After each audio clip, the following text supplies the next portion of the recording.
kelihatannya nih telah kosong. Mohon untuk berhati.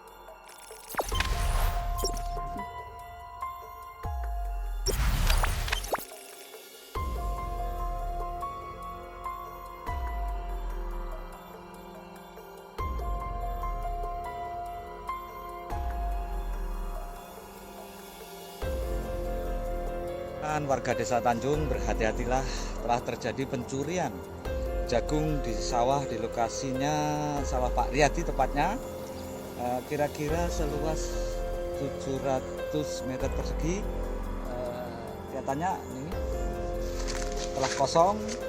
Mohon untuk berhati-hati warga Desa Tanjung yang punya jagung yang kira-kira ini belum tua ya, tapi sudah habis dicuri oleh orang-orang yang tidak bertanggung.